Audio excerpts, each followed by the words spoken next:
I had an individual who hissed at me, and his canine teeth, they looked like they were, my gosh, 3 inches long.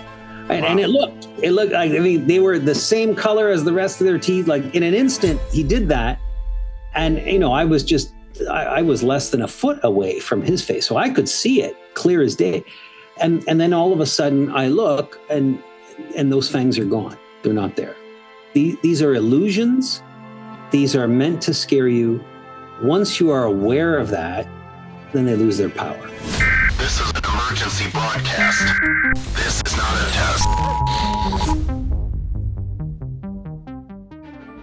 Welcome everybody to the show. Thank you so much for joining us on this lovely Tuesday. I hope everybody had a splendid weekend. I know we did. Had a good Mother's Day. I hope you guys did too. Had a barbecue, ate a ton of food. Weather's getting nice, getting near summer, and at least here in Southern California, depending on where you're listening from.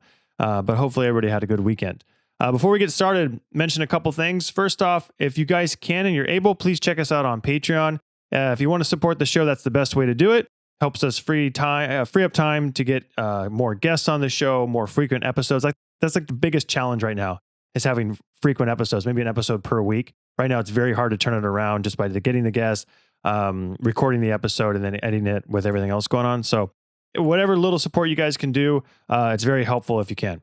And also social media. We're trying to build out our Twitter page. Social media right now, it's very low. It's like 8 followers. So we can got to boost that up because TikTok, it's like 80,000 people. YouTube's 12,000 people nearly. So if we can try to bolster Twitter, because we'd like to start posting possibly exclusive content there behind the scenes. It depends on the handle content. I know Elon Musk is talking really big about the platform and what he wants to do with it. So we're trying to get a foothold in there if it does continue to develop and we can start putting more things there, maybe exclusively. So please check us out. You can find us there, and I'm going to look at it so I don't mess it up. At Doomsday Dads. It's not very hard. At Doomsday Dads. TikTok, it's different. It's at Dad's Doomsday Guide. At Dad's Doomsday Guide. We're still there. They haven't banned it yet. Who knows if that's going to happen? Probably will. But for now, those are kind of the primary places we are. So Twitter and TikTok, Instagram, I'll post there every now and then. Facebook, I don't know. That's dead, like I mentioned last episode. Without further delay, let's get to the interview. Father Carlos Martins is a renowned Catholic exorcist with nearly 2 decades of experience. His insights into the supernatural world are highly sought after by those seeking answers and solutions to their spiritual afflictions. Father Martin's deep understanding of this field led him to create The Exorcist Files, a podcast that explores the depths of demonic possession and struggles that individuals faced in their quest for spiritual healing. You can find the link to that in the description as well. All right, everybody. Enjoy. Welcome, Father. Thank you for coming on the podcast. I guess to start is, for people who don't know you, who don't follow you, kind of who you are and how did you come to be in this position as an exorcist? Yeah, sure. So, my name is Father Carlos Martins. I'm a priest with a religious community called the Companions of the Cross. And I work closely with the Holy See. Primarily, I have a ministry of evangelization whereby I use relics of the saints to spread the gospel. I bring in a very large exhibit of relics from the Holy See and conduct expositions worldwide. Alongside this, I have been an exorcist almost since the beginning of my priesthood, and I was ordained in 2009.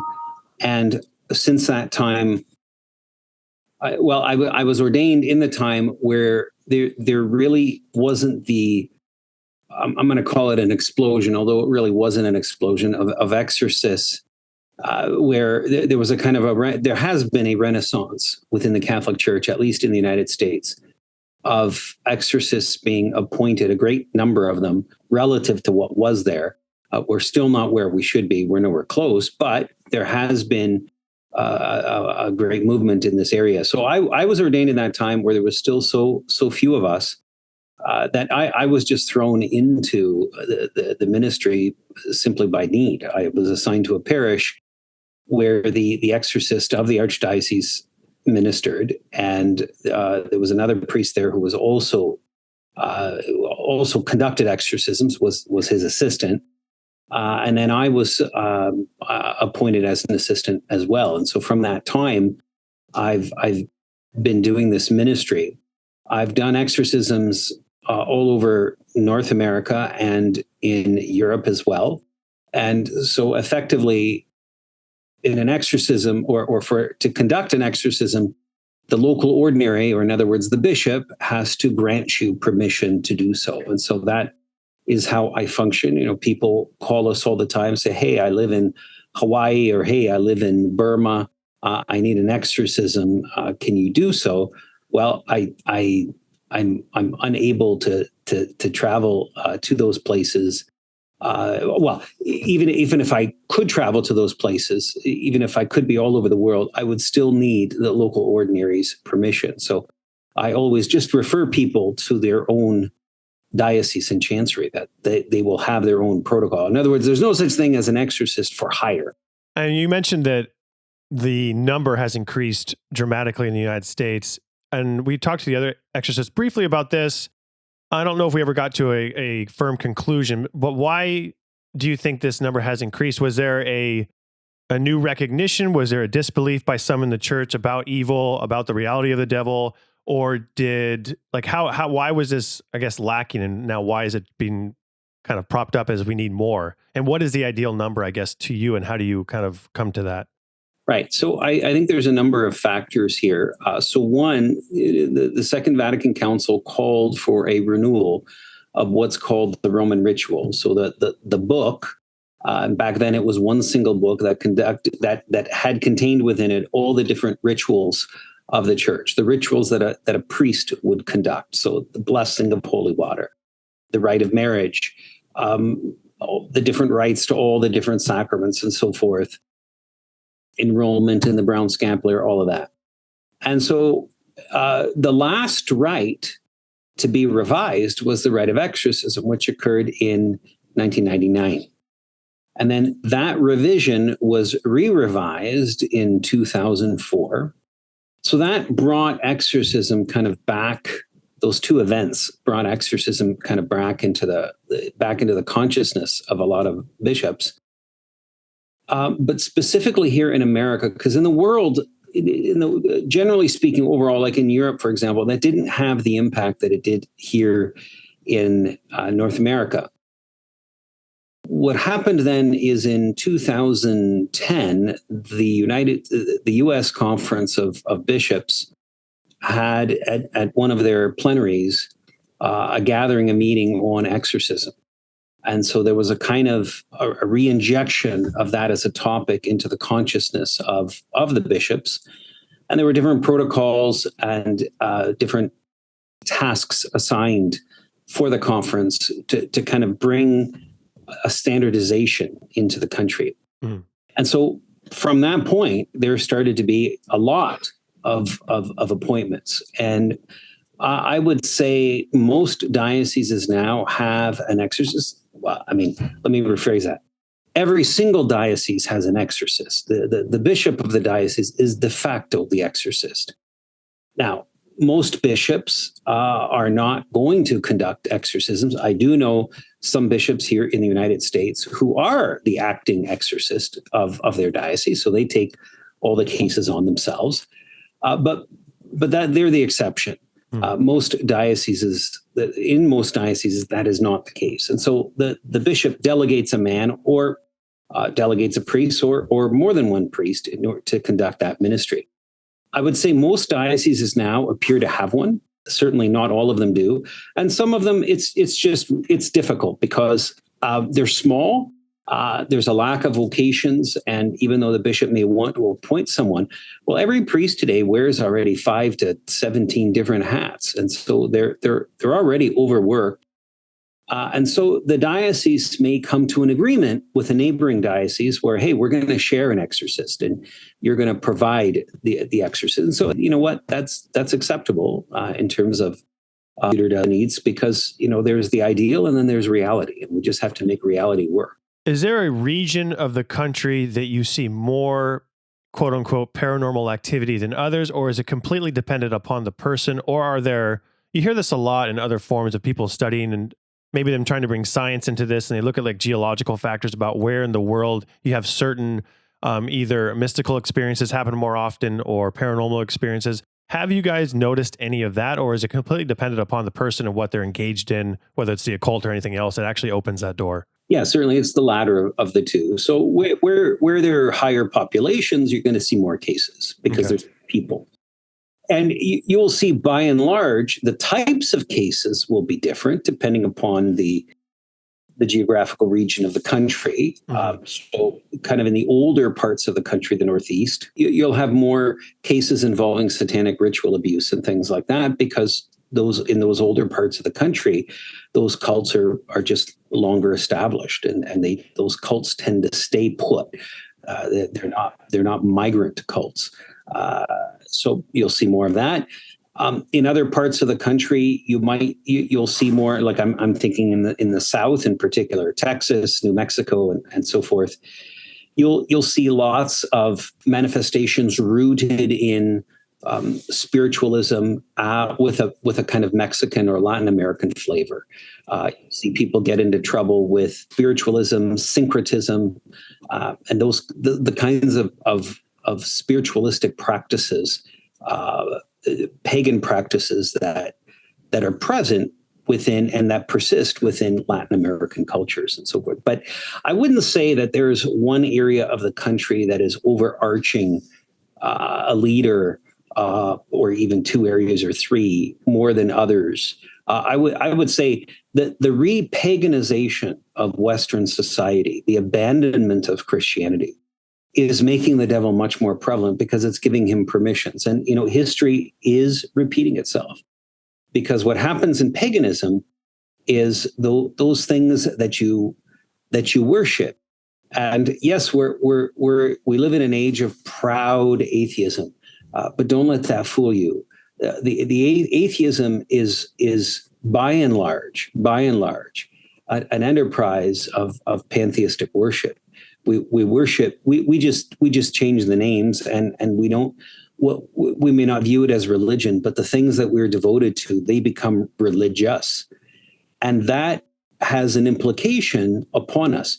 That is an implication on our culture. That gives permission to the demons, and so the demons become active and present in our lives, and we see in practices like just an alarming increase in the practice of Reiki. You have middle-class women, even middle-class men, go down to the spa to go get a massage, to go get a spa treatment. Women have their nails done, and they sign up for a Reiki session. Well, Reiki is nothing other than an occult practice, because what it purports to do is to raise your energy through a practitioner that has been initiated in it, that is willing your energy to be increased.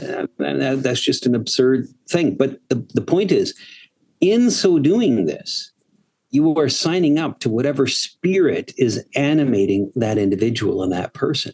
You're opening up a door to an unknown. So whatever is standing behind that door, you have now given that thing permission to have a relationship with you. That has spiritual implications. So people are doing this, and nobody is batting an eyelash with it. And then all of a sudden they realize that they're not free in an area or areas in which they were normally free. And then all of a sudden they try to do something religious, and they are unable to. And because the demon is already curbing and curtailing their freedom.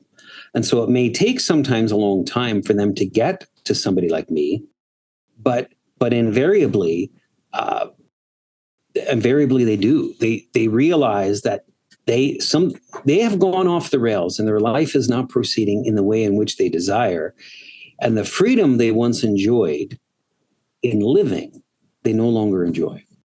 And that raises an interesting question. I've watched a couple of your interviews, and I think a couple of times you mentioned, when they first come to see you, you pray with them, right? When they're asking for help, you don't turn them away right away and go, oh, go get these tests and then come back to me. You actually talk to them, you help them, you pray with them, and to see the initial reaction sometimes. When people describe possession happening, I know there's oppressions and a different kind of grades as you move along on the seriousness of it. When people describe a possession and getting to that point, is it incremental, or is it just boom, they've done something, maybe occult, or they've engaged in something they shouldn't have, and then they wake up and they're having these pretty intense experiences, or is it something slow? Does the demon represent itself as trying to give them gifts, or is it a slow kind of like, hey, you can trust me? How do you see that play out, the relationship between those two things? Yes to both possibilities. Oh, okay. Yes to both. Both happen with regularity. I will give the edge to the slower, more incremental one. I will give the edge to that. I don't know if I give it much of an edge, though. Okay. It depends on a number of things. It depends on the spiritual state of the person. Where are you in your walk with God, or lack thereof? And so, okay, let me start by saying this. You're a dad, right, Scott? Yes. You're a dad of how many children? 3. So at the moment your children began to exist inside their mother, and so there were 3 cooperators in the action of having them come to be, right? So you and your wife were cooperators, and then God. So you and your wife provided the biological matter that produced new life. And at the moment that the conditions were there for that new life to come about, God infused a soul. So there were the 3 of you. At the moment each of your children began to exist, at the very instant they came to be, to whom did they belong? Us as parents? Nope. To God? Nope. Think somebody with 2 horns on his head. Oh, Satan? Right. And so it is for that reason that we baptize. Ah, okay. Because that is the original injustice that flows from original sin. That although it required a special act of creation in the infusion of a soul, right, and in the coming to be of a new person, at the moment the person is created, the tragedy is that that person, at that instant, received the penalty of original sin and belonged to God's enemy. And so it takes baptism to undo that. So what does baptism do?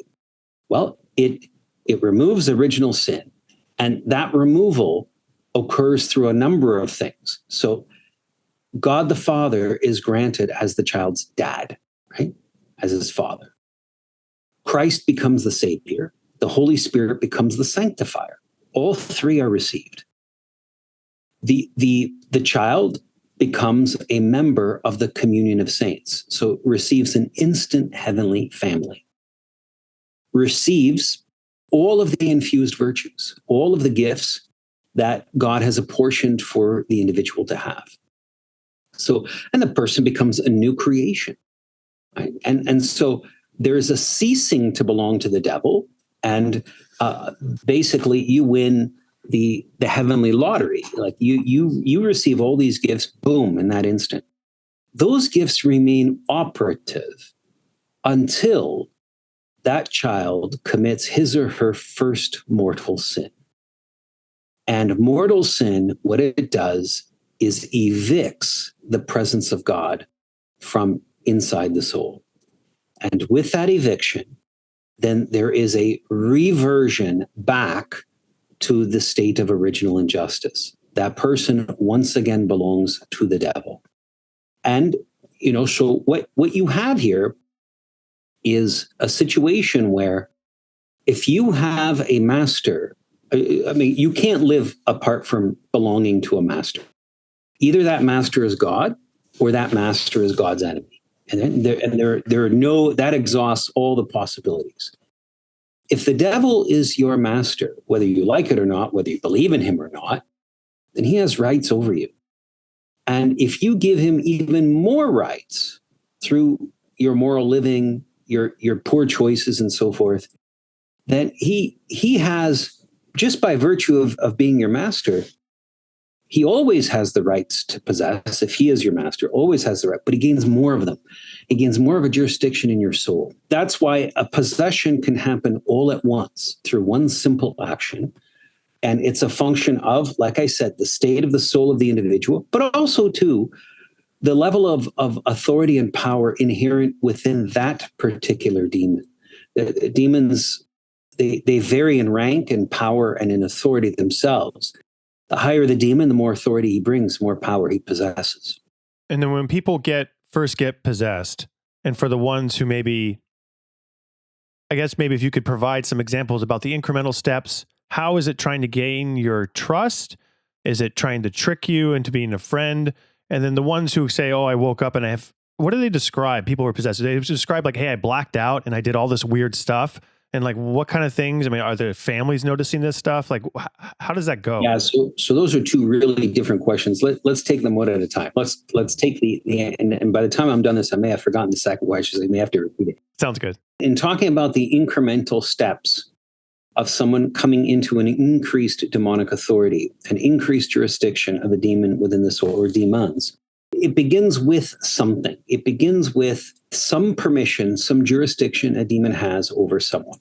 Now, all demons always have the jurisdiction to tempt, always. Even our Lord was tempted. Our Lady was tempted. So that is what the church calls the ordinary demonic activity. So we're always, as long as we are alive, subject to temptation. Nevertheless, we are weak, and all of us fall short of the glory of God, as we are reminded in the scriptures. And when we do fall short, the devil gains some territory. He gains some real estate within us. He is always working to increase his real estate, his authority, his sphere of influence within us. And so as we make increased, aberrant moral choices, he gains more real estate, gains more authority. And so what will begin to happen typically is a lessening of freedom in areas where a person is normally free. So it might, and there's an infinite number of ways in which this can play out, but let me just create a scenario. A person begins to find it very difficult to pray. Every time they sit down to pray, they kind of get a headache. They're out of focus. They read a page of the scriptures and nothing really seems to stick. They might be able to read a novel or some other book, no problem. But when they sit down to pray, there's a listlessness that takes over, and there's just a general lack of focus. Uttering prayers as well, being inside a church, that terrible sense of distraction may take over them as well. Now, I say this, and my inbox is going to flood with emails saying, "Hey, yeah, I experienced this." It's normal for a human being to be distracted in prayer. Saint Teresa of Avila was a saint and is a doctor of the church, and she wrote page after page after page of normal distraction within prayer. So because you find it difficult to pray, well, you just need to develop a discipline. But I'm talking about something extraordinary. It's just like somebody who wants to work out and get in shape. Well, go to the gym and you're going to find, hey, man, this is really hard. It's way easier for me to sit on the couch and eat potato chips than it is to do this. Yeah. You need to develop a discipline to do that. Mm-hmm. Right? Discipline. So the Exorcist is not a substitute for discipline. Discipline is something that needs to be worked at. You don't kind of fall out of the sky and fall into discipline. Discipline is something that you climb up, you ascribe to, you work very hard for. So then there's generally a change in the personality of the individual. There's whatever peace they had is gone. There's agitation, grumpiness, anger, the baser emotions, fear, anger, appetites, sexual appetites, the aberrant parts of human behavior begin to emerge within the person. And then gradually there's a cessation of religious practices and an indulging in more and more sin. And with those actions, the devil gains more and more jurisdiction. And then the process just continues until there is an outright inhabitation of the devil. So this doesn't occur in everyone to that level, but all of us, short of our Lord and our Lady, have one time or other fallen under the power of the devil internally. In other words, let's call it a partial possession. And this is all part of God's plan. It's all part of God's plan. The ordinary way of getting rid of that, the ordinary way, is through the reception of the sacraments, right? The 7 sacraments are the 7 ways Jesus Christ left to heal the world. And so I want to identify in particular 3 sacraments that people often neglect. So the first one is by and large the sacrament of confession, of reconciliation, which restores you to your baptismal grace. Right. So people, it astounds me. I encounter Catholics all the time who say, yeah, Father, I go to confession once a year, every Lent. Because isn't that what the law states, that we have to go at least once a year? Yeah. Okay. So you have to go at least once a year. Do you have a shower only once a year? I mean, do you get dirty only once a year? Like, if you have mortal sin, well, how often should I go, Father? Well, how often do you have mortal sin? I mean, if you die in the state of mortal sin, you will never see the inside of heaven. You will never see the inside of heaven. So you tell me how often you should go. I mean, look, you're smart enough. You're a rational human being. Do the math yourself. You don't need a priest to help you do the math. If you have mortal sin, get yourself to confession. What do you say to people who, I confess my sins straight to God, I don't need to go? Oh, then you're outside God's plan. That's not what Christ ordained, right? So in John chapter 20, when Christ makes his resurrection appearance to his apostles, his first priests on the beach, he breathed on them and he said, peace be with you. If you forgive men's sins, they are forgiven. You do not forgive them, they are not forgiven. So you can confess your sins to God all you want. They are not taken away. You don't have a right to tell God the manner he would choose to forgive your sins. You don't have that right. You receive your marching orders as a servant and you follow them, you obey them. That's how that works. So the sacrament of confession is a horrifically neglected sacrament. It is God's greatest gift that people need today. They need to just get rid of their sins. One confession is worth more than 1,000 exorcisms. And to be very clear, we conduct exorcisms on people only to free them enough to get them to confession. Do you think it's because of shame, embarrassment, that it's generally shame, embarrassment, pride, hubris, lack of catechesis, just slothfulness. I want to do things my way. It's uncomfortable to talk about your sins, right? It's uncomfortable. We don't like to be uncomfortable. We like to fool ourselves and convince ourselves that we're not bad people. We're people who've done bad things, but we're good people. So there's just a reluctance to ascribe to the term of sinner. Well, guess what? We're all sinners. I'm a sinner and you're a sinner. and good thing, because if we aren't, then we have no need of a savior. Unless you're a sinner, Christ cannot avail you at all. So then the other sacrament that is neglected is the sacrament of Holy Eucharist. Receiving God, body, soul, and divinity, God substantially present in the sacrament into you, transforms you from the inside out.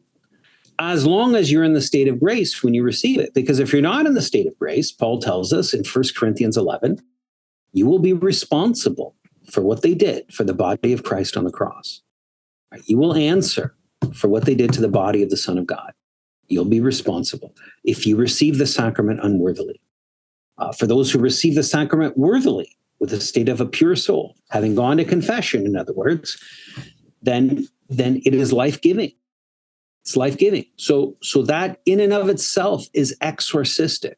The sacraments are exorcistic. The third sacrament, which is the most neglected, this is an area of theology that people just have to become reacquainted with, is the sacrament of holy matrimony. So Scott, you are married. The day that you and your wife got married, there was a sacrament initiated there, right? And you conveyed the sacrament on your wife. She conveyed it on you. In other words, the priest, the church, does not convey the sacrament of holy matrimony. The spouses do on one another. For that reason, when I marry a couple, generally speaking, I put them in the sanctuary in front of the altar, and then I stand in the aisleway in the midst of the congregation, and I give them the words of their vows from there, because I am not necessary in that sanctuary. The two spouses are. Interesting. So what happens is there's holy matrimony. That sacrament is confected by the two spouses in that ceremony. Guess what? Every time the spouses come together in the marital act, they give the sacrament anew to one another.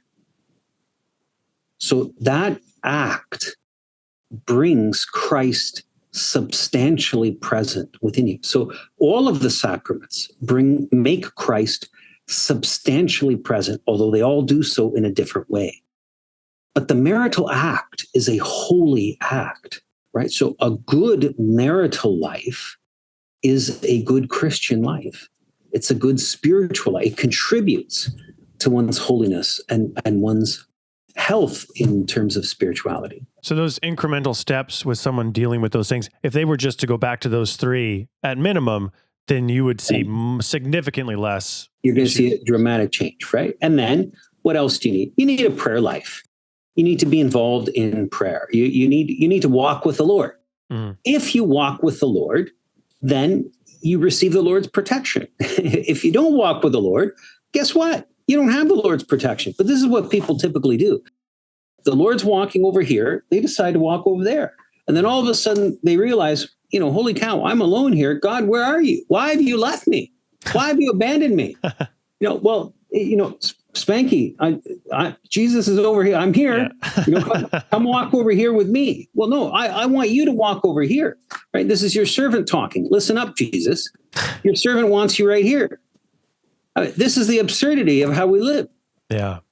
Right. And so we live in a godless manner, by and large. Mm. We are godless people. And our behavior reveals that godlessness. And that is the thing that we need to eradicate. We need to reform ourselves. We need to reform ourselves. When we are ready to confront God with an accusation, we need to stop ourselves and, hey, hang on a second. What is beneath this accusation here?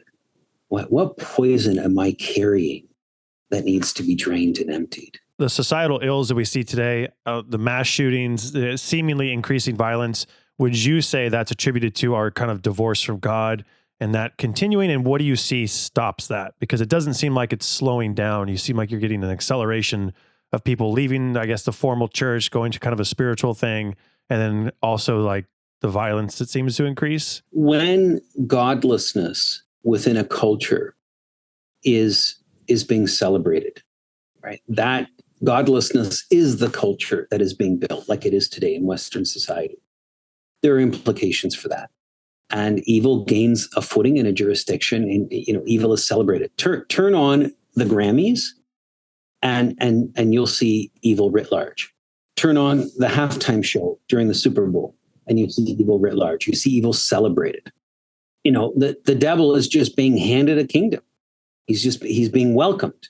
Look at what's happening with you have transgendered men, essentially, although there are some women here as well. They want to have story time with children in school. This is absurd. And they're being welcomed in the name of tolerance, right? Like tolerance was always of persons, never of ideas, never of aberrant ideas. But there has been this movement today, this lie that unless I believe everything you believe, unless I celebrate what you believe, then I'm not fully accepting you as a person. This is a lie. This is absurd. So given the abandonment of morality, given the abandonment of a sense of purpose that an individual has, like, can you imagine? You have a sense of purpose. You practice your faith. I do. I mean, my sense of faith is the lens through which I view myself, I view the world, through which I calculate what kind of actions I'm going to conduct and so forth. If I didn't have that, and I know what it's like to not have that, I'm a convert from atheism, then that has implications on your life. And people are coming into the world and they're not being instilled with a sense of the gift that they are and the purpose for which they were created. They're not put in contact with their maker and by extension, their own purpose and reason for existing. They don't know. So what are you left with then? Well, you become a hideous thing by and large. You might have a natural goodness about yourself that you try to pursue and try to seek, but apart from that, you fall short. I mean, one example that I identify is you look at a person who is so much endowed with natural gifts, who's a genius on a natural level, is, for example, Elon Musk. And Elon Musk, absolute genius, has incarnated so many wonderful ideas, an amazing technology, and yet, he is also a profoundly moral individual. Right? He signed this past week a statement calling for a moratorium on the development of AI systems. Yeah, I saw that. Because of the implication that these systems can outsmart us and all of a sudden become autonomous elements that control the face of the earth and inaugurate war and view us as the enemy and initiate attacks upon us, these independent systems. So he's called upon a curbing of that. He also, during the Ukraine war, he made his own satellite system available for communications for everyone in Ukraine, so that the Ukrainians had a way to communicate with each other and with the world by way of the internet. So that even though the Russians had shut down their local network, they now had a network available. Mm-hmm. So Musk is, and his whole purchase of Twitter was an extension of his desire to be moral, that he saw that there's a benefit in free speech. So this is a person who is A, profoundly smart, B, has a strong sense of goodness. And yet at the same time, he doesn't have faith to perfect himself. And that is shown through, well, I mean, if you work for Tesla, they will pay for you to have an abortion out of state if you need it. So without faith, there is an imperfection that is there. It's very hard to be moral. It's very hard to be perfect in our humanity and to align our powers into their state of perfection. Apart from faith, it's impossible to do. And there's an example with a man like Musk. Kind of circling back to the original, how possession begins and the slow kind of methodical approach that it can take, or the quick overnight, you've done something, now it's in you. How do people describe that portion of it? Are they blacking out? Or is their family reporting things? Are they kind of conducting, the behavior they do at home? Are people noticing this stuff? I would imagine if the person is kind of losing themselves and being maybe told by family members they're doing certain things. And I guess to culminate that kind of subject, can someone who's possessed at home hurt their family members? Because you always hear about, I've heard from multiple exorcists that, the demon's not going to give you a disease, not going to give you cancer or anything like that. I don't know if you agree with that. That's not true. That's not true. Okay. He absolutely can. Okay. So can you, I guess, describe? There are some infirmities that when an exorcism occurs, that when the demon is expelled, their diseases leave as well. I was talking with the famed psychiatrist, Dr. Richard Gallagher, yesterday, and I are good friends.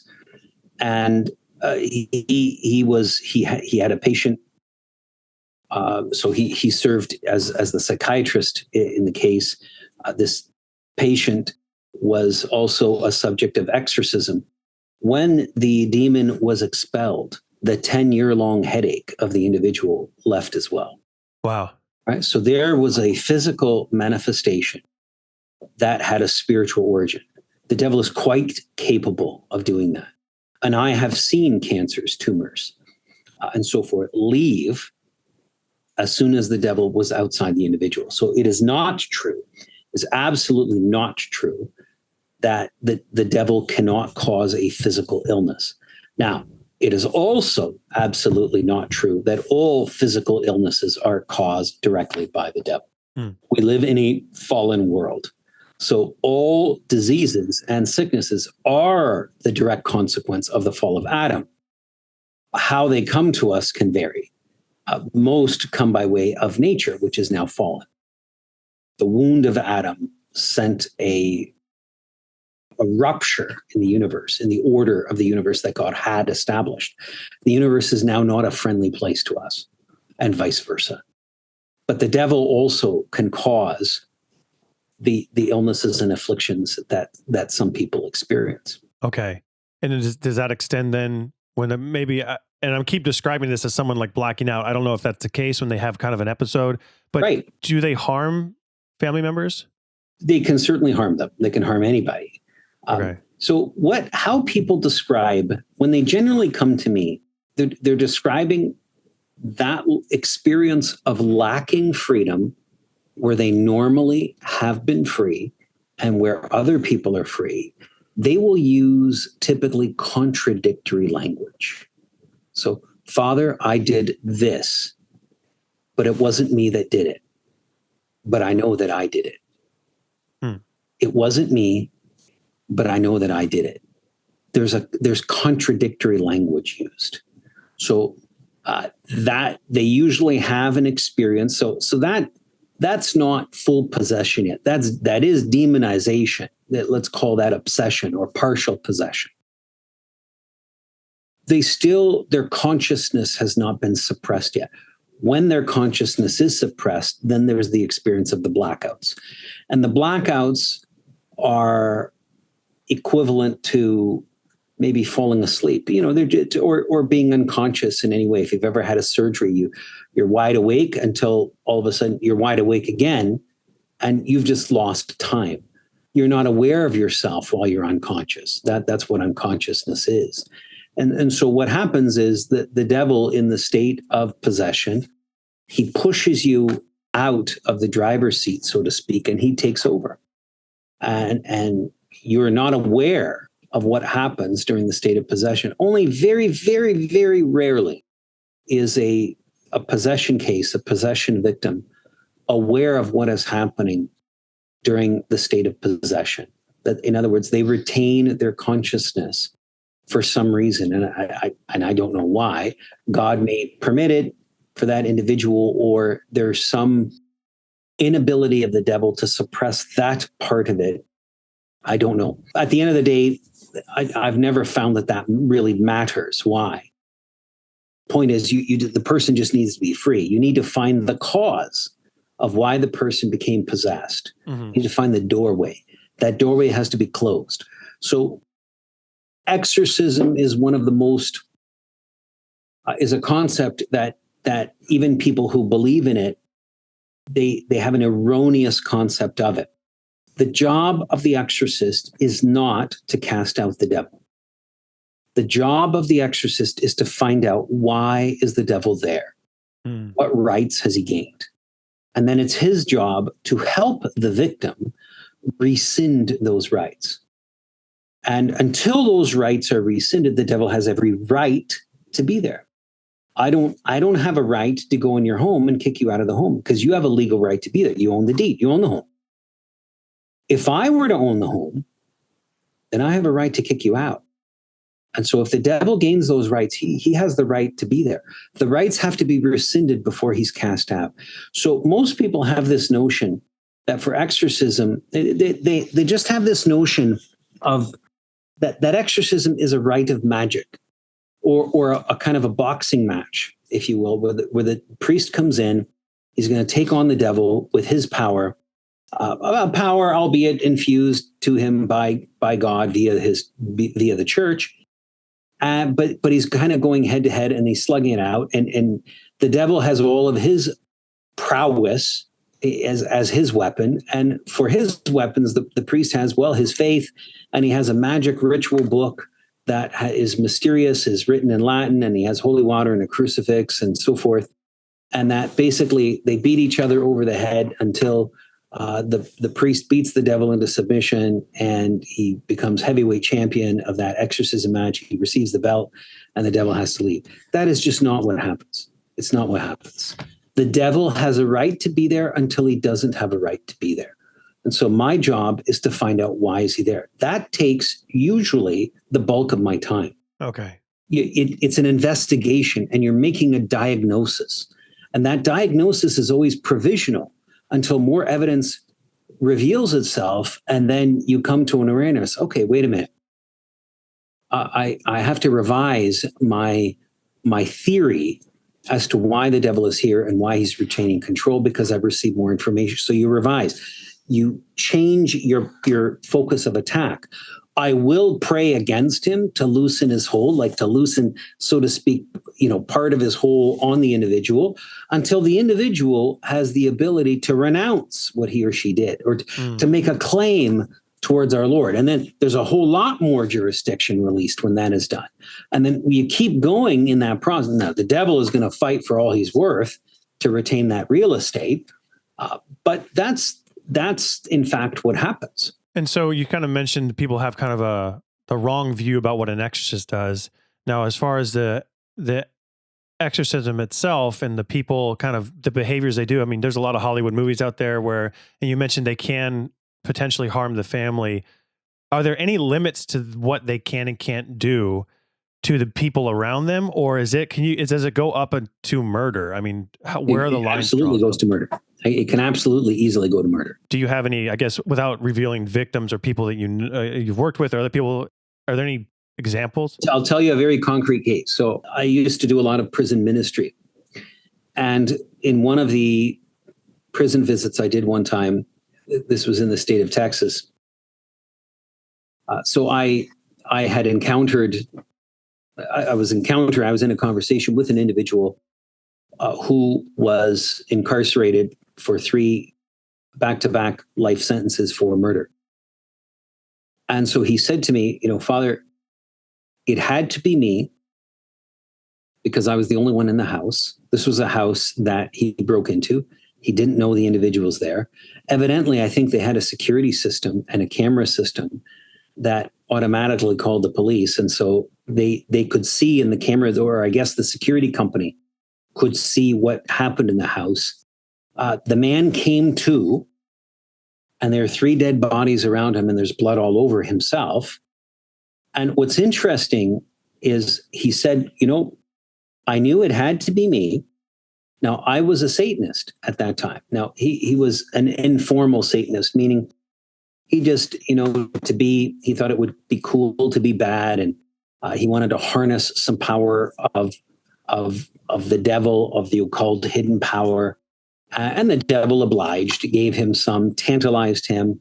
And so he was conducting a ritualistic black mass in his own home, in his own apartment. All of a sudden he comes to and he finds himself in this house, and there's the 3 dead bodies around him. What is really interesting is he said, Father, it was in the middle of the afternoon, a Texas afternoon, so bright sun.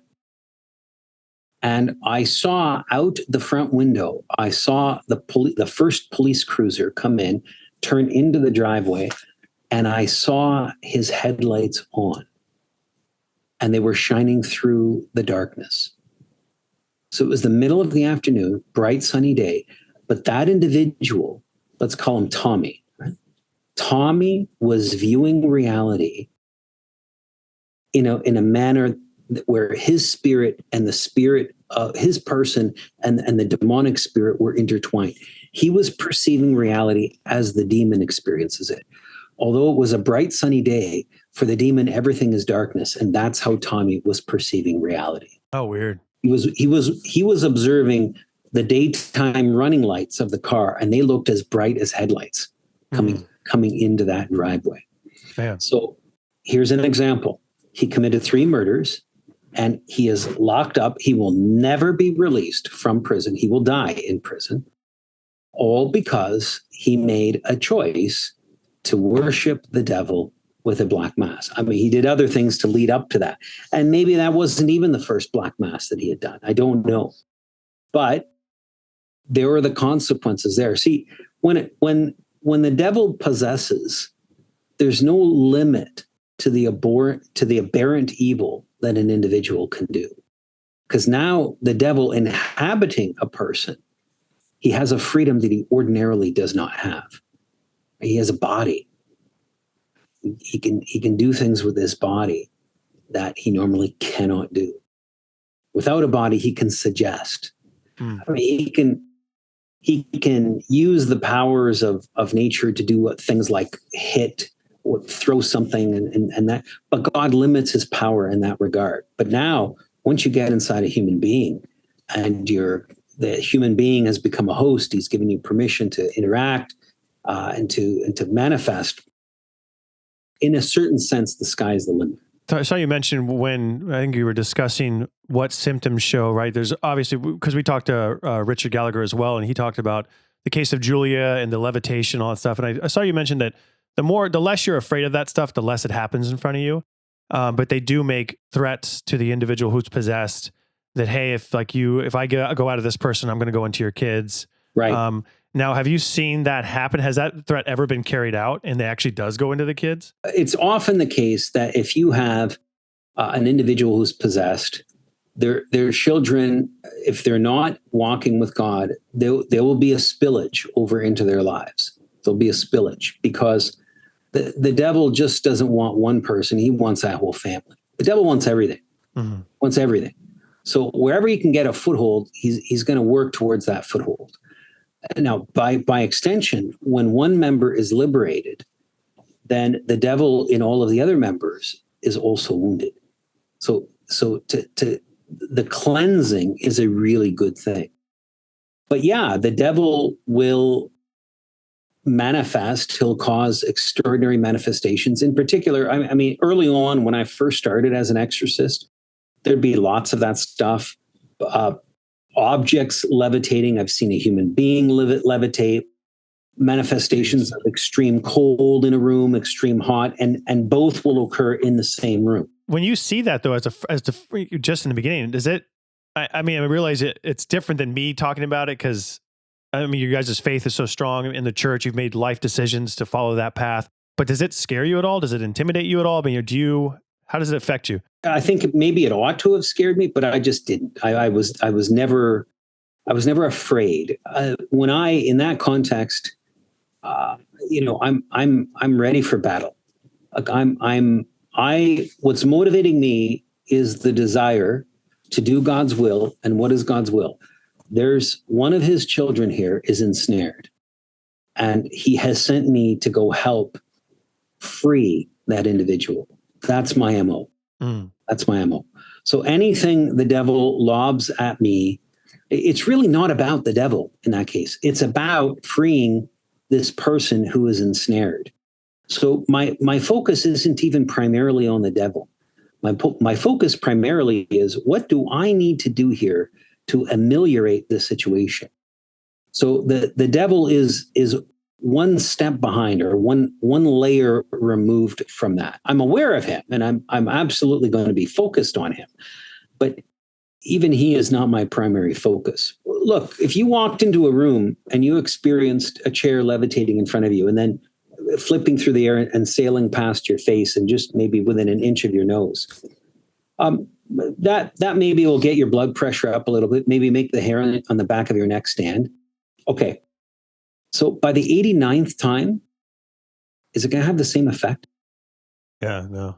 What about the 289th time? You've seen it now so often. I guarantee you, Scott, you're not going to even put down your cup of coffee when you see it. It loses its effect. So this is the reality that even the devil has to confront. That at a certain point, we recognize that these manifestations are parlor tricks. Parlor tricks. So for me, by and large, in my exorcism cases now, he doesn't do any of this stuff. So you've seen a large drop off from your beginning days to now? Oh gosh, heavens yes. And it didn't take long for that to be the case. If I have somebody new in the room, say if I'm training a priest, or if I have a new individual, a new group of intercessors, maybe I'm training people on how to become holders and so forth. Oh yeah, now the devil has a new audience. He likes to try to self-aggrandize by performing these kinds of things. Say, see, look what I can do. So it's not overblown. I mean, what you see in movies, I mean, can you see like the limits of human anatomy, right? A head spinning. I've heard stories of reptilian like faces, vomiting, like screws and bolts and nails. I mean, have you directly experienced that, or do you know people who have? All of the above. So not a reptilian face, but a face of another animal, a serpent, a pig, a wolf, cow. Jeez. But the devil can bend light. And it is not the case that the actual face changes of the individual. It looks like it changes. And to your eyes, there's no difference between, oh my gosh, like there's a face of a wolf on this individual right now. But it isn't. The devil has manipulated light. Interesting. He's made an illusion. I had an individual who hissed at me, and his canine teeth, they looked like they were, my gosh, 3 inches long. And, wow. and it looked like, I mean, they were the same color as the rest of their teeth. Like in an instant, he did that. And, I was less than a foot away from his face. So I could see it clear as day. And then all of a sudden I look and those fangs are gone. They're not there. So the devil, these are illusions. These are meant to scare you. Once you are aware of that, then they lose their power. That's fascinating, the distinction you made there about how it's manipulating the light and maybe whoever's viewing it, and it's not necessarily physically happening to the person. It's not physically happening. Huh. So his limit is the anatomy. Now, God does not allow the devil to kill somebody who is possessed. They may die of something else, a heart attack or whatever, what have you. If the devil had the power to kill, then as soon as you were in the state of mortal sin, he would kill you because he gains you forever. Mm. He doesn't want to waste any more time. Like, why waste time with you on earth when he has you in hell? Yeah. Has you. He owns you. He owns you, and he'll never lose you. So once you're in hell, you'll never leave. So if he had the power to kill, then he would do so. So what you have in a situation where he causes his parlor tricks is it's an attempt to suppress your faith by raising the element of fear in you. If he does that, then he's won. He's automatically built a relationship with you. He's done A and you respond with B, and B being a detriment, B being an acknowledgement of his power. See, I just don't do that. I just don't do that. I couldn't care less. Has it worked for some of the people that you're training? Have they failed to continue? I mean, have you seen people drop out because they don't want to deal with this type of thing? Exorcism is not everybody's cup of tea, and not everything is. But I'll tell you this, look, and you're going to at least grin with this, but I don't intend for this to be funny. Okay, I don't. Okay. And I have great respect for people who do this and who participate in it. It is badly needed in the church. But, all right, ready for your grin? Yeah, it's already happening. So I would rather do an exorcism than conduct a finance council meeting. I hate meetings. That's just a me thing. I hate them. Meetings usually are really slow. Just the way my mind is, I probably have a little bit of ADHD. Most meetings, most lectures, etc., they happen too slow for me to keep my attention. Mm. I need a much quicker kind of stimulation to keep me involved in something. Yeah, give me an exorcism any day, any day, if I can avoid a meeting like that. For me, I've always held a position that if I ever saw that, I don't want to see it. I'm kind of a big scaredy cat, but if I ever saw that, it would be confirmation that, hey, evil exists, by extension, God exists, right? Any kind of doubts you have, you've seen now supernatural forces at play, like that's confirmation. But you would imagine the devil also knows that. And so it's not like flamboyantly throwing those things around. It's like a calculated move when it does do that. Or do you see demons losing their temper like a human being would emotionally when you're in a room and you're kind of going through this?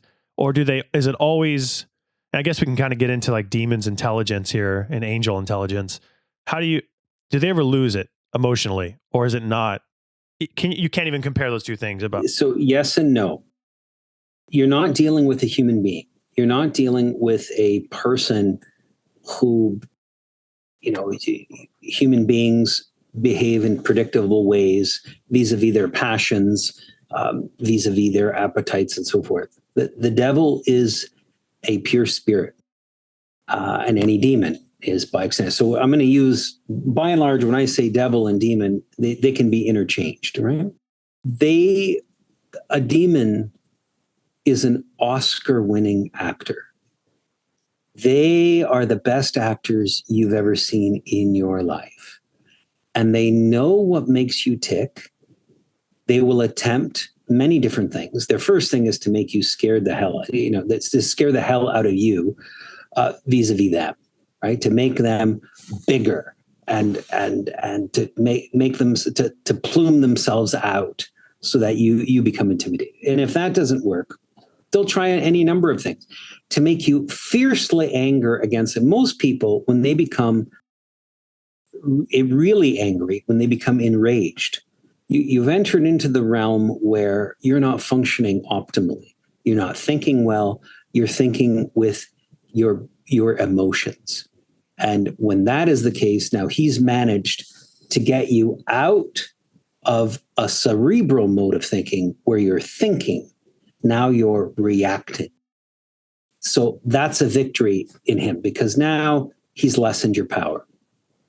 Or he'll put you into a realm of fear, of fear for yourself, fear that you are not helping the victim, as in you've messed up, that you've been uttering these prayers for multiple sessions and there seems to be no traction that you're gaining, no real estate is coming loose, and you're wondering, oh my gosh, like should I even be in this ministry all day? As soon as you start to think that, he's winning. Here's another possibility. You feel incredible sympathy for the devil. He starts telling you, you have no idea what it's like to be me. If I don't do this, the devil beats me up. This is what it's like in hell, right? It's a constant agony. The smell is horrific. And so, you know what? I've been here. I've been here many times. Most exorcists, if they've been an exorcist for any length of time, they're going to encounter this tactic where there's a sympathy for the devil that is strategized on his part. And so, always the check for this, immediately to get out of this, is you tell the devil, okay, you know what? If life is really bad and you regret your decision, because they'll tell you that, right? See, the decision of the devil, of any demon to rebel against God is an eternal decision. It's an ever now decision. And the proof is in the pudding. I say, okay, well then turn to Jesus right now. Turn to Jesus and just say to him, hey, forgive me. I accept you as my Lord and God. He will accept you and he'll immediately say, F you, priest. And there you have it. Jeez. It's an Oscar-winning performance.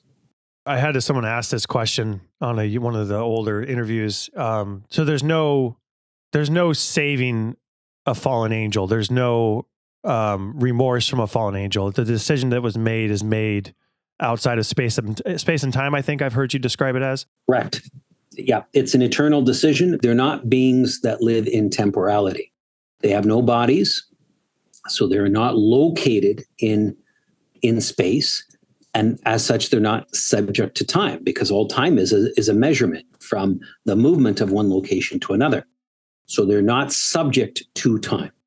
We don't understand that as human beings. And we don't understand that a choice can be an eternal choice. But when something is chosen, it is chosen according to the nature of the individual. As human beings, you and I, we make choices. And as we live, we gain more information and we grow, we change, we receive grace, we lose grace. We can come to a point where we regret a choice. Mm-hmm. We come to now to an understanding, what I chose before, you know what? It really wasn't the right choice. And so I want to choose this now. So we make a revision. Demons, angels are incapable of that because their intellect is so pure that when they made the choice, they made an all things encompassed choice. They knew everything with an absolute clarity. So those angels that remained in the grace of God, that choice is a forever choice. There's no increased learning that they could have that would get them to revise their choice. and reject God.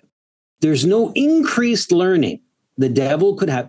What the devil is experiencing, he knew, not just in an abstract way, but he knew in a way, in such a pure way, what he was choosing, that it would be false to say that he has gained some kind of awareness now that would get him to reject his choice. And this, in fact, Scott, is a tactic the devil will use to ensnare people all over, especially in South America.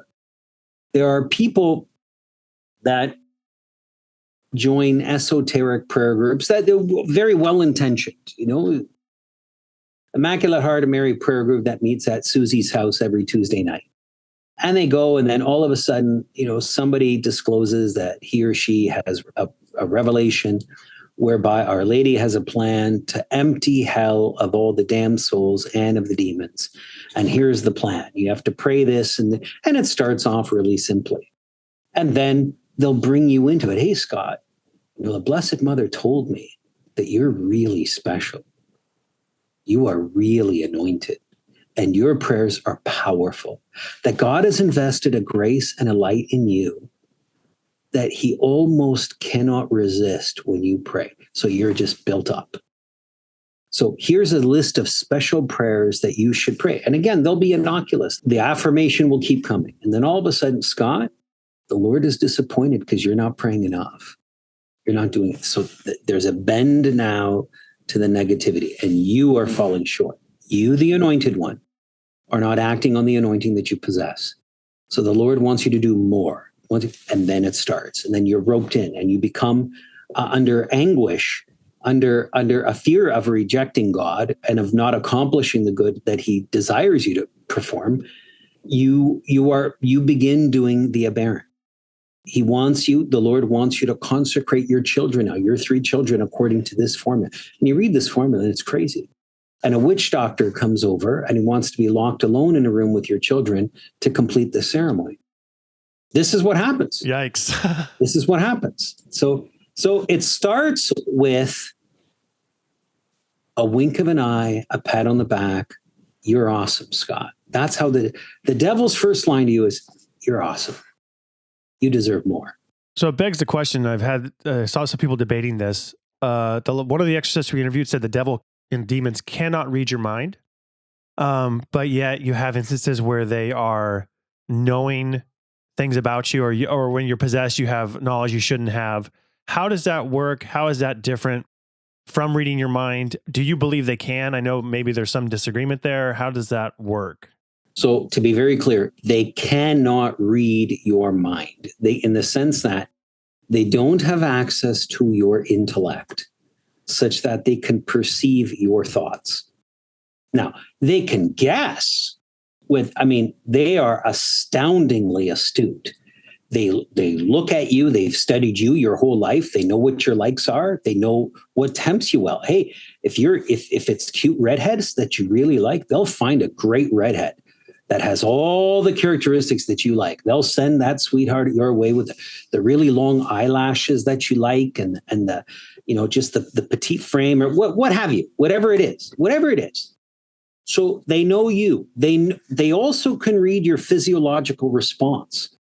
They can see what your heart rate is doing. They can see where you're sweating. So this is child's play for them. But in your inner core, what is going through your mind, what is not visible externally, they cannot access.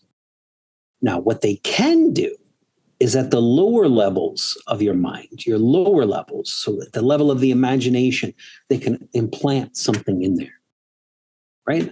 They do that at temptation. They do that with an aberrant thought.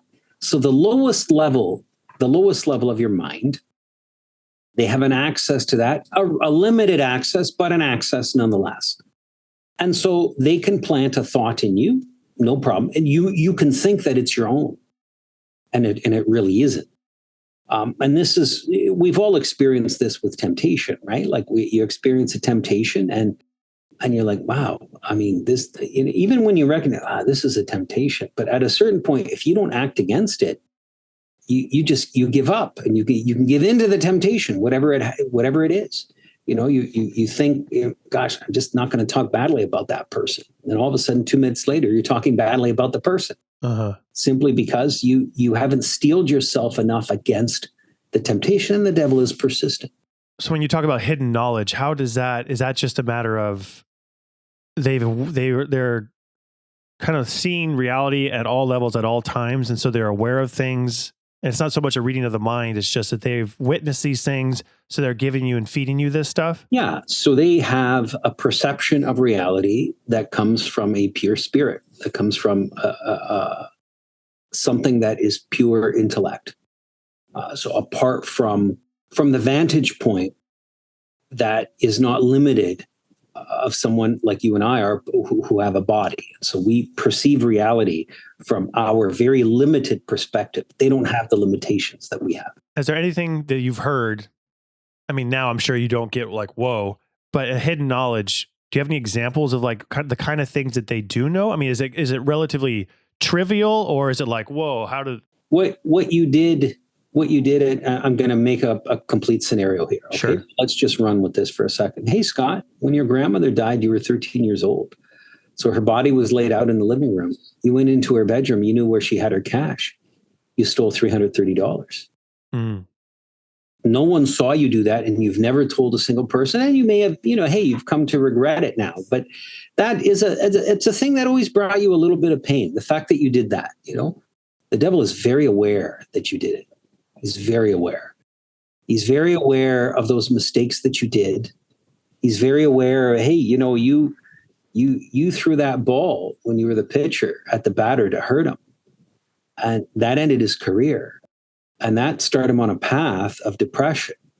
And he's a drug user. He's now a street person. And guess who caused that? It was you, Scott. You did. All of a sudden you read the paper, and he was beaten to death by a bunch of high school kids with baseball bats. Jeez.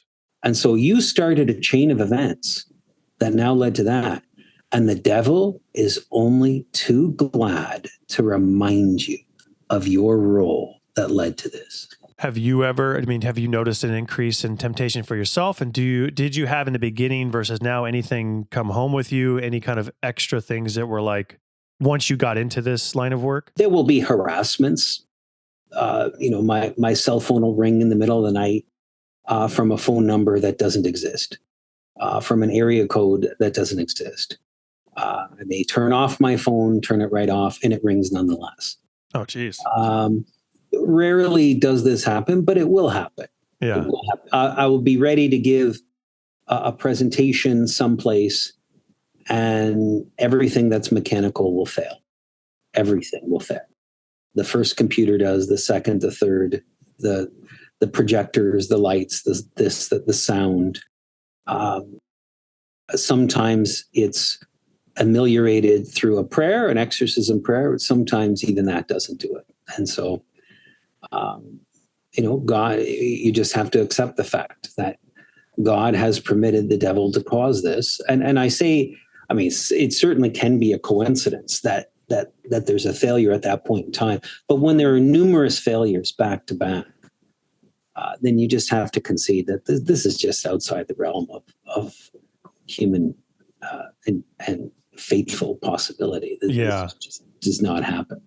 Why is speaking foreign languages a thing? Like, I know that's been talked about a lot, and you'll have perfect knowledge of. Why is that something that the devil does? So certainly the devil doesn't want to do that. So there are 3 classical signs of possession, right? So the ability to speak in unknown languages. So languages not known to the victim. So they might be known languages, but just not to the victim. So speaking perfect Polish, perfect Russian, perfect Persian, etc. The ability to have access to the knowledge of hidden and distant events. So to be able to tell you what you did precisely 2 days ago, from the day that you rose in the morning to the moment you went to bed at night. Like all of the different things you did throughout the day. There'd be just no possible way of a human being, a stranger that you've never met, to have that knowledge apart from the devil feeding that preternatural knowledge into the individual. The ability to know what is word for word in that shopping list that's in your pocket, or the letter that you've written to somebody to recite it word for word. The third sign is superhuman strength. So strength that is beyond the ability of a human being. So a 110-pound woman ordinarily cannot throw a 350-pound man across the room. Right? That's just not the case. Or the ability to levitate. There's superhuman strength. Right? An ability to supersede the law of gravity. So the church looks for signs of the presence of the devil, and the presence of such signs ultimately are what precludes something like, say, mental illness from the individual. But the devil, this is part of the whole mystery of evil. Why would the devil do these things if they're going to betray his presence? If they're going to be the ultimate thing that discloses that, hey, the enemy of God is here. Well, certainly he doesn't want to. And he's going to be as well behaved as anyone you've ever seen when a demoniac or somebody who's afflicted comes in the presence of the priest. But there are a lot of factors happening. So first of all, the Holy Spirit is always acting on a person, always. That is caustic to the devil. It is a repellent. It's painful to him. That's one. Secondly, the person himself may already regret the decisions that brought him or her into this place. That has an effect. That person may have tried to follow through with those regrets. For example, desiring to go to confession. So the devil may already be under tremendous pain by the time he comes in front of you. So his MO is just, hold it together, shut up, be still, make it look like this person is a schizophrenic. And so all of a sudden, I will always pray. I might pray overtly, loudly in front of the person, but I may not. I may just ask some questions for the person. I'll say, tell me about yourself. Where did you grow up? Tell me about what it was like being in second grade for you, third grade, fourth grade. So in other words, I'm telling the person, I'm giving them the license to speak for a long time. I sit there in the chair and I'm listening, but really I'm praying, but I'm praying silently. If you are here, enemy of God, I come at you with these prayers. I bind you in the name of Jesus. That is going to be horrifically painful for the demon. And so if he comes out and flushes out, well, then I've demonstrated that the person here, I've come very close to demonstrating occult knowledge. I've come very close to demonstrating a knowledge of distant and hidden events, because by and large, the person couldn't know that in that moment where I'm listening, that I'm praying. And so if the devil reacts within them, now I have a very important piece of information. So there was a reaction when I was praying clandestinely. And so now when there is that reaction, so the devil's been flushed out, he's in the surface, he wants to now defend life and property, he wants to defend his real estate. I'm going to keep going and pray now. I'm going to use holy water. I'm going to, and because it's on now. And so I flushed the devil out of the hole in that action. This is what you want to do. So the person sitting there will actually get images in their head, they'll have emotions, or will they be an outward reaction to you praying internally that you will see? It will be the devil's reaction. It won't be theirs. They will feel it and perceive it. They may black out at that point. They may not. You may have two elements going on in the individual. So Sally herself is what's going on? And you have the demon also speaking through the individual at the same time. So a battle for the use of the body could be happening right in front of you. Would it be correct to say, like, I know you used the example in one interview of the fireman that you flicked holy water on and he had a physical reaction. Right. Would they have a physical reaction to you praying internally? Oh, wow. Right. So that's got to be like, whoa. Now, I will say this, 6 out of 10 people that come looking for exorcism are not possessed at all. They'll either be very highly imaginative people with just a great overactive imagination, and because They hate evil. They hate the possibility of being ruled by evil. I better go to an exorcist and just kind of explain to them reality as I experience it, and I'm pretty certain that I'm possessed by evil. Well, but it's all just a mark of the imagination. Some people are so imaginative. These are normal people by and large, but their sense of imagination is so acute that they have a difficulty living outside of that tremendously active imagination. Other people will just have straight mental illness, right? And they can't distinguish the experience of reality from their mental illness. Their mental illness prevents them from experiencing reality objectively. Okay. And then there'll even be people who just outright fake because they're just bad people and they want to tantalize you, or maybe they want to invoke sympathy. They feel good if there's all this attention they're receiving, and that crave for attention, that crave for love, if you will, gets them to do stupid things like say, I think I'm possessed by the devil, in order to receive that coddling from the church. Mm. So 6 out of 10 people, it's one of those scenarios.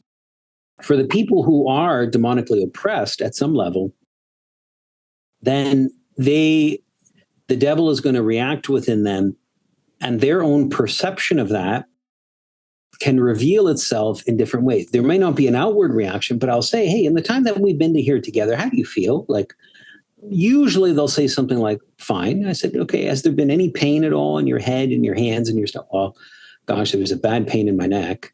And when did that start? Well, I guess it started when I came into your office. Is it still there now? Yeah. Okay. Do you mind if I pray for that? Sure.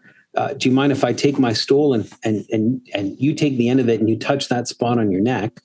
And so then that pain is either going to eliminate at that point or it's going to increase.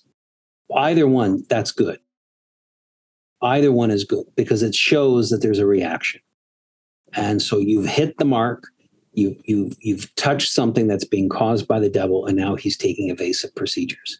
So if it reduces, he's kind of gone away. He may not be permanently gone away, but he kind of reduced that in order to get away from you.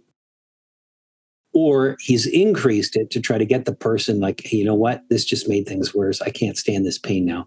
I got to get out of here and go get a cup of coffee. We'll take this up some other day. Well, I should ask you your mental illness, take on mental illness, because I've seen this a lot. Some people think mental illness is caused by demonic possession. Others think that it can coincide with demonic possession. And so it's very hard to differentiate between the two. What is your experience with that? And where's the line for you in terms of mental illness? Mental illness is just like any other illness. It can be caused by the devil. Most of the times it's not. It's a product of nature. Okay. So that's as simple as I could put it. What was the other part of the question? Can demons cause mental illness? Can they cause schizophrenia? Can they cause all these things? Sure. They can cause a symptom that resembles schizophrenia in every regard. Okay. So is it schizophrenia? Yeah, maybe. Maybe it's not. Maybe it's a different concoction. Can they cause cancer? Yep. Something that tests exactly like cancer. Is it the real thing? Yeah, maybe. For all intents and purposes, it's irrelevant whether it's the real thing or not. It manifests for all intents and purposes medically as the same thing as cancer. So we try to knock it with the tools that we have, and it may have an effect on demonic cancer. It may not have an effect on demonic cancer, and so we just have to live with that. I guess the main reason you see people get possessed, I know it can run the gamut from Ouija boards to other occult practices. Do you see something that routinely happens, routinely comes up that you would say is kind of the leading factor in starting that process? Yeah, 2 things. Dabbling in the occult, Ouija boards, tarot cards, speaking with a medium, a fortune teller, and so forth. And aberrant sexual practices, so sexual sin.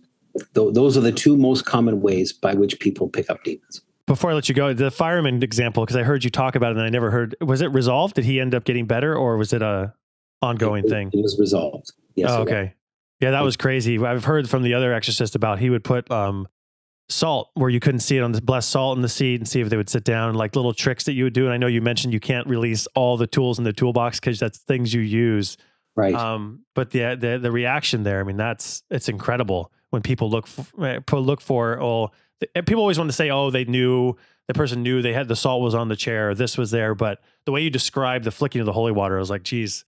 Yeah, and so I'll just tell your viewers as a final thought. So a lot more, if you liked this, a lot more details are available on my podcast called The Exorcist Files, and the way to access that is anywhere where you get your podcasts.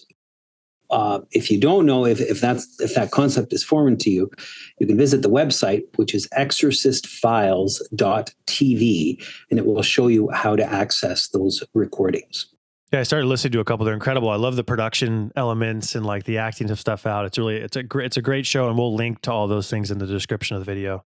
Marvelous. Thank you very much. Thank you very much. I'd love to have you back on. I want to talk about relics and also kind of the problem of suffering and things in the future, maybe when your schedule calms down. But I was watching one of your relic interviews or demonstrations, and it was fascinating because I followed that stuff years ago with the saints and different things, and it was really interesting. I'm like about halfway through, so I'd love to have you back on in the future to talk about some of that stuff. Certainly. All right.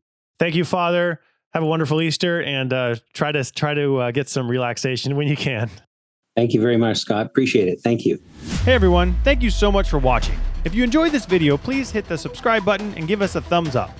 Don't forget to follow us on Twitter and our other social media platforms to stay updated with our latest content and join our awesome community. You can find the links right down below in the description, and also feel free to check out these suggested videos popping up right now. We'll see you at the next one. Learn, prepare, survive.